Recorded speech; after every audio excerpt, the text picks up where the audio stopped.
Hey guys, Smooth Brain Operator here, talking to whoever's listening out there. Today, we are going to continue our talk with Space Wolves, and we're going to talk about their Primarch, Leman Russ. Arguably one of the most loyal Space Marines, well, not Space Marine, one of the most loyal Primarchs out there.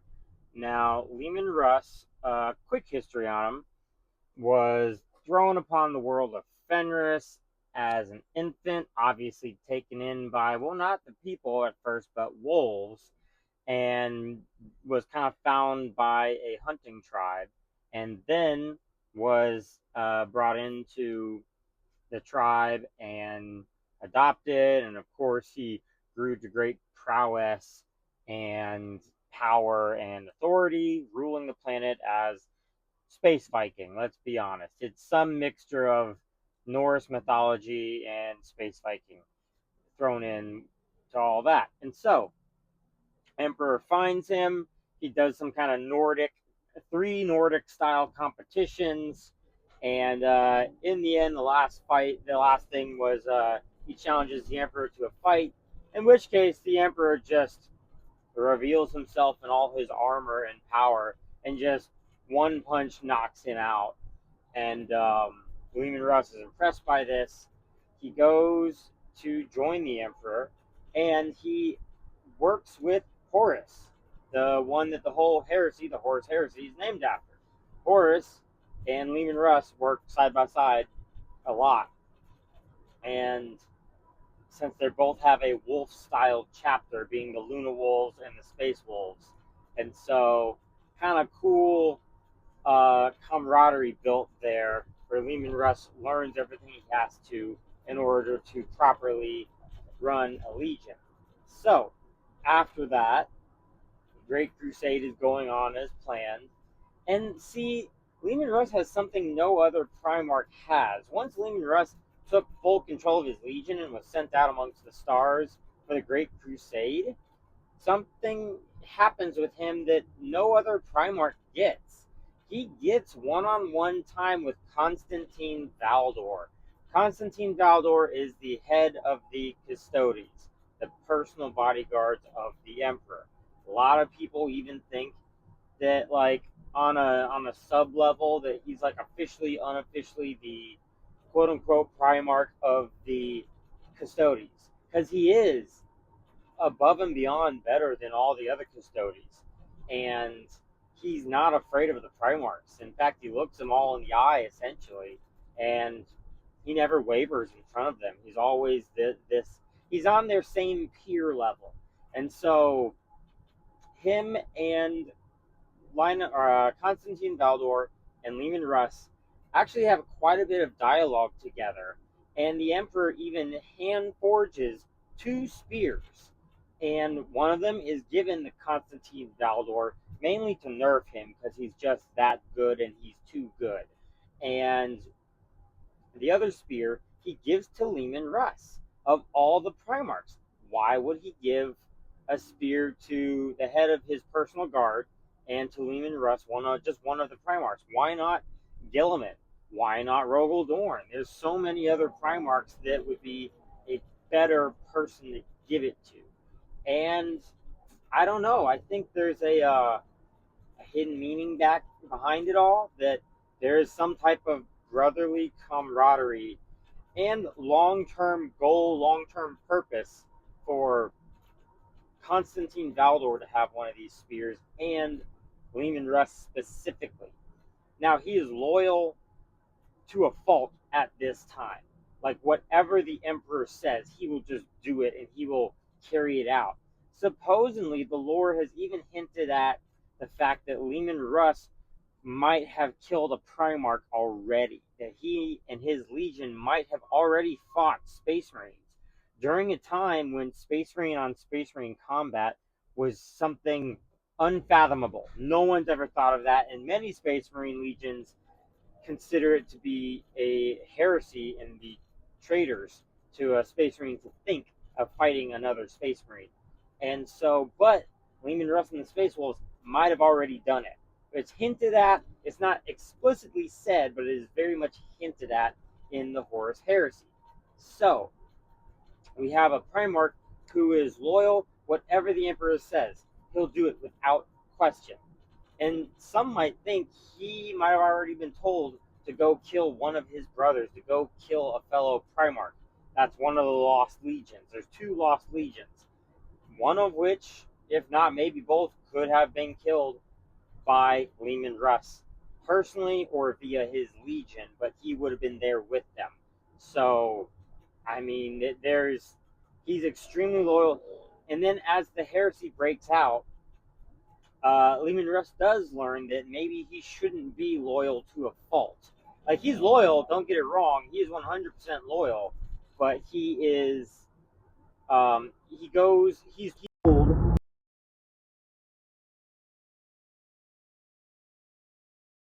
for questioning to be brought to Terra alive.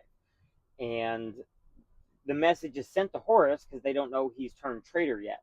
And Horus gets the message and sends it on to Leman Russ, but changes it because he's already turned traitor. And Horus says, "Oh no, the Emperor says he wants you to kill and destroy and just totally wipe out Magnus and his legion."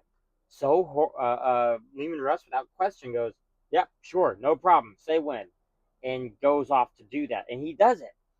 And he still doesn't want to. There's dialogue of him trying to reach out to Magnus, saying, "Surrender. We can talk this through. Let me take you to Father. Let me bring you to the Emperor." And they reference the Emperor as Father. So let us bring you to Father. Let us talk this through. We can get this figured out. There's got to be amnesty somewhere. He's trying to make it work. Doesn't work out, and he ends up having to fight and almost kill Magnus. Now, of course, Magnus and his legion escape into the warp. That's a whole nother thing. But Leman Russ, then after the fact, learns that Horus turned traitor and potentially messed with the orders from the Emperor to go from capture to kill Magnus. And so Leman Russ is furious. He's beyond furious at this. That, you know, his most beloved and trusted brother turned traitor, and that he messed with his orders to try to kill Magnus. Because Magnus, for the most part, was loyal. Though he was being tempted by chaos and all kinds of chaos shenanigans, Magnus was loyal. And so, what better way than to, you know, have the two legions working against one another? Anyways, so Leman Russ is extremely hurt by this, and he just doesn't know what to think of it. And then I believe, if I'm not mistaken, he's summoned home to Terra, and so the Emperor calls Rogel Dorn. They both come back to Terra. They're on Terra, on Earth, and so, but he's just distraught. Leman Russ is beside himself. He is, imagine young Thor. Before he becomes a little bit wiser, he's just angry. He's just mad and upset and just wants to start punching holes through walls. And so, essentially, that's what he does. He takes the spear that the Emperor gave him, which honestly, he tried to get rid of it. He just tried to get rid of it. The spear it was always Constantine Valdor bringing the spear back to him. And so again, there's this interesting kind of tie between Constantine Valdor and Leman Russ, two of the most absolutely trusted people by the Emperor. The Emperor does not question either of these two ever and their loyalty and his trust in them. He never questions it, which speaks volumes, right? In a world where allegiances are so shallow and fractured, and the Emperor really doesn't know about most of them. In a world of chaos and Primarchs turning on him, his own sons coming to kill him, he never once questioned Leman Russ. Not once. So much so that he, again, like I mentioned in the previous video, that he trusted Leman Russ and his legion and said, "I want you to send a squad of Space Wolves to every single Primarch by my edict to guard them, and if they show signs of wavering loyalty, turning traitor, you are to kill them." And like, he didn't trust any other legion with this. He trusted the Wolves, the Space Wolves of Fenris. So, I mean, I don't know, that again, that speaks volumes. But Leman Russ is struggling because he thought the world was black and white. The emperor said jump, he said how high, and he did everything the emperor ever asked of him. But now he sees that things can be misconstrued, orders can be taken and twisted, and that the war master betrayed him. Horus made him attack and kill his own brother. Not necessarily kill, but for the most part killed, or at least pushed Magnus to the point that he joined Chaos, because he had no other option. It was join Chaos or die. And so, and Leman Russ was again, he was just following orders, and thank you. And with him just following orders, we can see what that leads to, right? Just following orders is not always the right decision. And so we see um, him start to struggle with that. And that's 10 minutes. You'll have to tune in for the next video. Please feel free to tag along with the rest of my rants, discussions, whatever. If you like what you hear, comment in the comments of what you'd like to hear more of. Be safe, be kind to people, be respectful towards others, and work hard, play hard. Till then, Smooth Brain Operator signing out.